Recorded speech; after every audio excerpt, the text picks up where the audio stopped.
El país de los zombies. Aunque parezca sacado de una película de ficción, existe un país en el que las personas se convierten en zombies.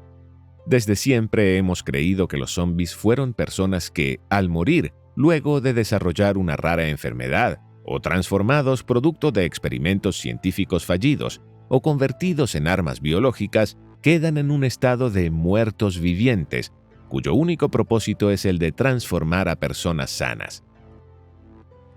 Pero nada más alejado de la realidad. Según la RAE, un zombie es una persona que se supone muerta y reanimada por arte de brujería con el fin de dominar su voluntad. Pero, ¿cuál es el país en el que se transforman a las personas en zombies? Pues no es otro que Haití, el país más pobre de América y uno en el cual la brujería y las prácticas espiritistas son muy comunes en sociedades secretas. Según comenta Julio Osvaldo Seltzer, el zombie es una creación de la magia vudú de práctica y poder en Haití, donde existen aldeas apartadas y de difícil acceso. Estas sociedades secretas están por encima del poder político o militar de la provincia, bajo el poder de un bokor que tenía por función, entre otras, la de repartir la justicia tradicional.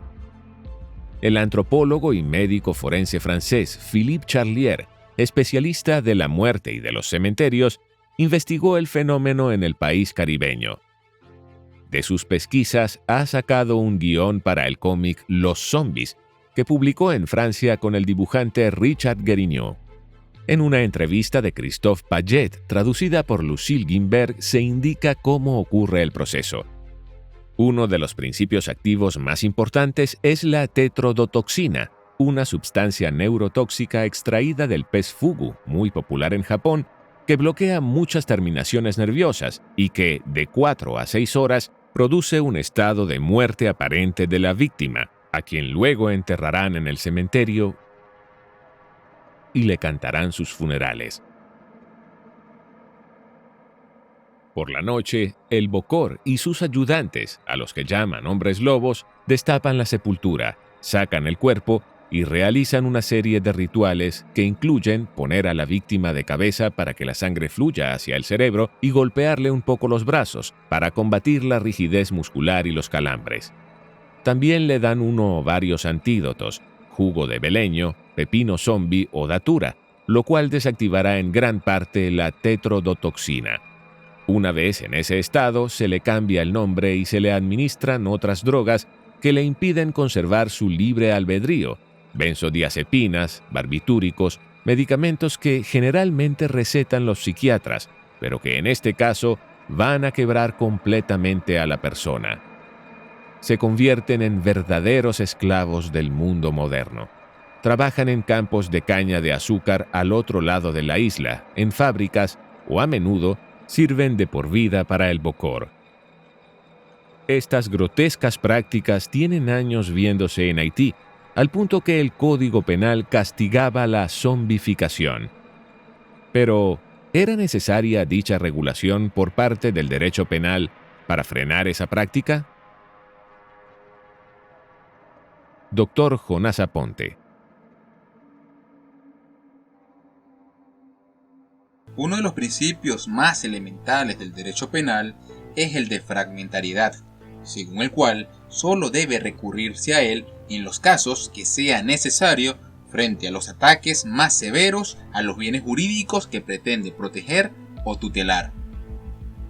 Pero el tema en este caso no es si era necesario usar el derecho penal con el fin de evitar la proliferación de conductas tendentes a convertir a las personas en zombies, construyendo una norma con ese fin, sino determinar si aún sin una norma que prohíba ese comportamiento puede ser castigado.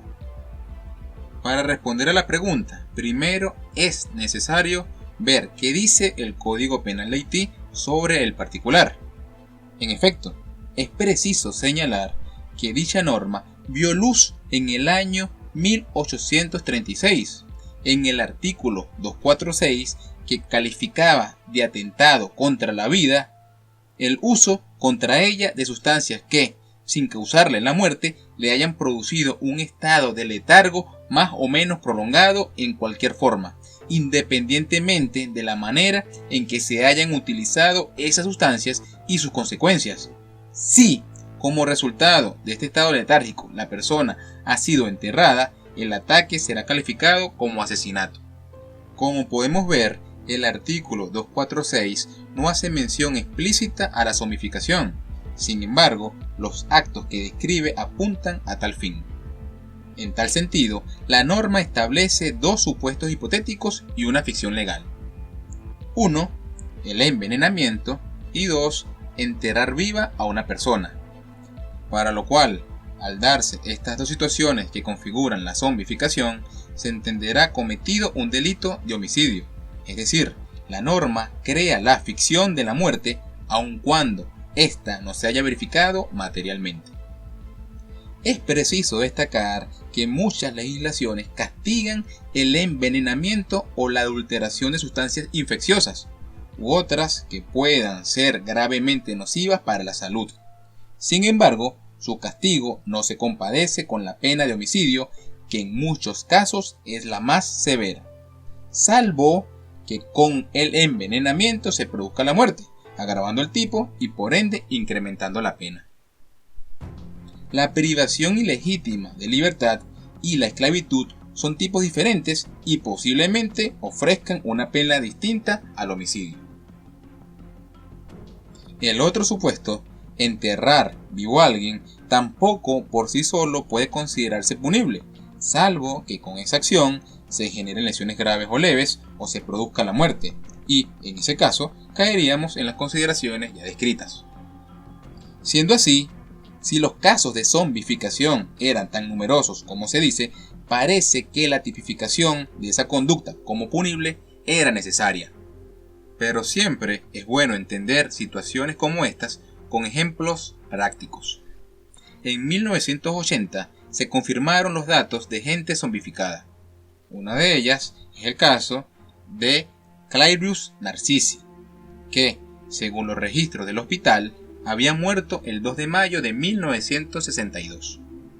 En el programa de noticias Newsnight de la BBC se presentó un largo reportaje sobre el tema en 1984, en el que Narcisse contó que pudo oír a los médicos decir que estaba muerto y escuchar a su hermana y otros familiares llorar en su propio funeral. Incluso comenta que lo colocaron en un ataúd, que lo bajaron y lo cubrieron de tierra. Sintió un clavo del ataúd que perforaba su mejilla. Como se dijo en la introducción del presente video, un Bokor ejercía ciertas funciones de vigilancia y control. Es más, uno de ellos llegó a decir que es mejor zombificar a alguien condenado por la sociedad, que una vez esclavizado al menos trabajará, que meterlo en la cárcel o matarlo, ya que de esta forma no aporta nada a la comunidad.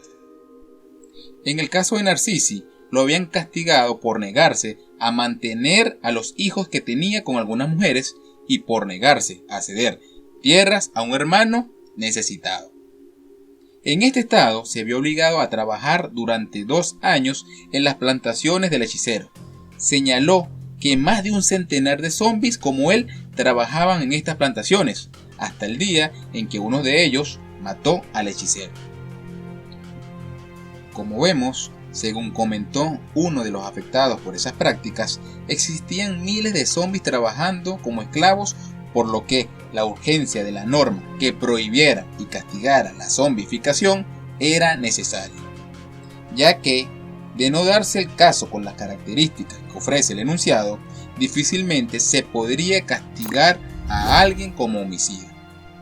Posiblemente, sí por privación ilegítima de libertad, envenenamiento, por delitos atinentes a la imposición de trabajo o servicios forzados, a la esclavitud o prácticas similares a la esclavitud o a las servidumbres, entre otras. De igual manera, es preciso señalar que cuando la persona era zombificada, se entendía como muerta para el registro civil, por lo que la muerte en forma ya se había realizado. Arriba dejo un video en el que tratamos el tema del derecho penal como última ratio. ¿Y tú? ¿Qué opinas? ¿Sabías que existen los zombies? ¿Cómo crees que deben castigar esa clase de conductas? Te leemos en la caja de comentarios.